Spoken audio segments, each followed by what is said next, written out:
Dominicus's message to the people is met with applause as he steps away from the balcony to rejoin his father, the king, and his friends. The king gives the party the shiny chalice, and the fated five elect to lodge within the comfort and convenience of the castle. Khazrak informs the party on what he's learned of the Raven and how it's tied to an ancient conflict with an evil being known as Gehendra, who was sealed away long ago at the cost of the division of the Raven into its now 3 forms. The party has a hearty breakfast, and unexpectedly, Queen Belabeth shows her true colors as she has her husband, King Cantonius, assassinated along with his newfound son and prince, our friend Dominicus. Queen Belabeth frames the party for this plot, and Asher, Rowan, and Martison are imprisoned while Briar and Karan manage to escape the castle. An unexpected friend is revealed as Inquisitor Jothrin states that he is against Headmother Catherine and her machinations within the temple, as does his scribe, Aurelia, a deft and mysterious half-snow elf. Aurelia speaks with her master and friend Jothrin about the evident wickedness taking place, and seems determined to take matters into her own hands. Meanwhile, Karan and Briar manage to reunite with Porvis, where they themselves run into Aurelia, who has a history with Porvis. The three devise a plan to break the other members out of the dungeon and escape. The imprisoned party members have many visitors while locked away, including Asher Asterion, who is let out of his own prison cell by a mysterious dark-cloaked figure, Lord Zuther of Sirach, who states he is an ally, Queen Belabeth herself, who shows that she has her soldiers under some kind of mind control, and even their old friend Elena, who reports that there are forces at work against the fates she is attempting to guide.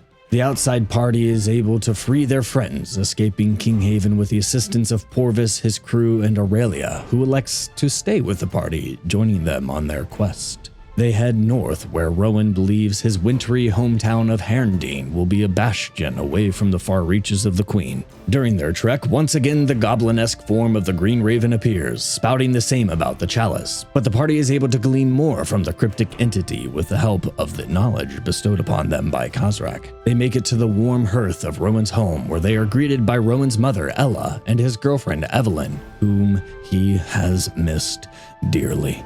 They settle in to rest as 3 very large triplet half-orc, half-giant brothers make their way into the home with Rowan's father, Falzan.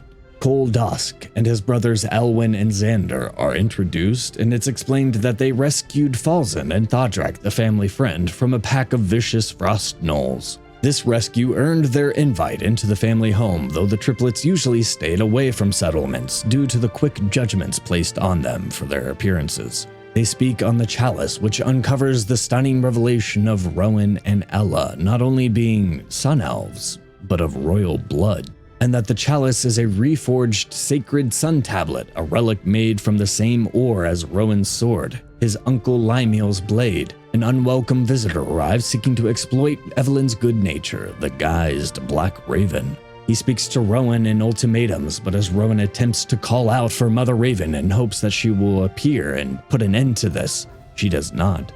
And with the roll of a die, the Black Raven makes true on its promises that someone will die at the roll of a die. The entity abruptly insta-kills Ella, and as Asher manages to revive her, he dies to the second die of the Black Raven.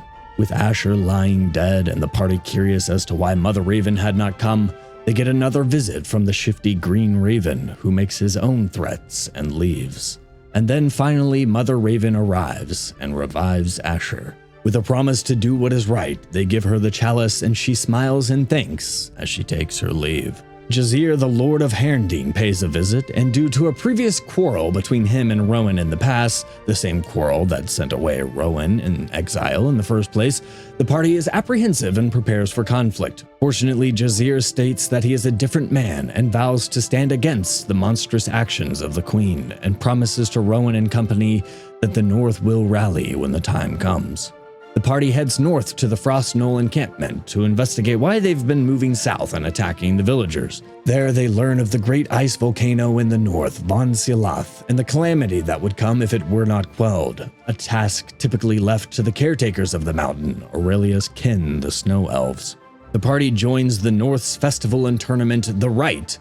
The tournament plays out in a great show of single combat for several rounds until Rowan is pitted up against Jazir. as suddenly an entire army of Sun Elves led by the usurper King Kethrael enters the arena with Rowan's family held hostage. Kethrael demands the royal Sunblade in exchange for Rowan's family. Rowan concedes, but Kethrael betrays his promise, showing he had no intentions of letting Rowan's royal mother, Ella, live, as he slays her with the unleashed powers of the royal Sunblade. The king's jeers are interrupted as his master sage, Sail Aras, states that Rowan, though a half-elf, still has some right to the throne, and that honorable single combat is the rightful way to determine who will wear the crown and wield the sword. Kethrael shows the true powers of the Sunblade, but Rowan shows the true power of practice. As though it was a very close fight, our fighter bests the false Sun Elf King. Ravens appear as the king beckons the deity's aid in destroying his opponent, but the now whole raven sets an unkindness of ravens upon him, which peck and gnash him to death. Cole is able to revive Ella with the power contained in a ring he once found exploring. In a glorious display, all acknowledge the new queen and prince of the Sun Elves. For the festival portion of the rite, the party is able to thoroughly enjoy the celebrations until a run-in with Evelyn's buzzkill father, who's all grumble grumble, no daughter of mine, grumble grumble, Rowan's no good, grumble grumble. They pay a visit to the bodiless grave of their old friend Dom and have sad drinks together. Xander and Elwyn part ways with their brother as Cole elects to join the adventurers as they head north to Von Silath. The party fights the harsh environment of the frigid cold and falling ice spikes and crystalline creatures oh my, but eventually they encounter a group of dwarven miners. The leader, Murdoch, explains that they are exploring this icy temple for treasures, but the party later discovers that it is actually the sarcophagus of a very large being from times of old. They journey in, facing puzzles and perils until they find the giant crystal embedded within the massive skull of the entombed being. This crystal is believed to be the key to quelling Von Silath's rage. They yoink it, and the temple gets grumbly and rubbly as they escape with it collapsing around them. As they emerge safety at last, nope, a colossal four-armed crystalline giant is revealed to be the cause of the tremors as it crushes the dwarves and the party one by one with each of its arms until suddenly it seems to recognize Aurelia. It pulls Aurelia close to reveal a fellow snow elf encased inside. It then chases after Rowan, who was attempting to just run off with a crystal. It takes that and leaves, but later returns with a stone slab. This slab tells the story of what must be done to quell the volcano, and how as a last resort, a willing sacrifice can be made which will be reborn as one of these colossals. Aurelia makes the connection that this one is her very own mother, who took it upon herself to quiet the mountain. With the world safe from the calamity of Von Silath, the party begin their long trek back, and at the outskirts of Herndine, Karun receives a sending from Khazrak, his first contact since the coup in Kinghaven. He states that they must speak, and the sooner the better.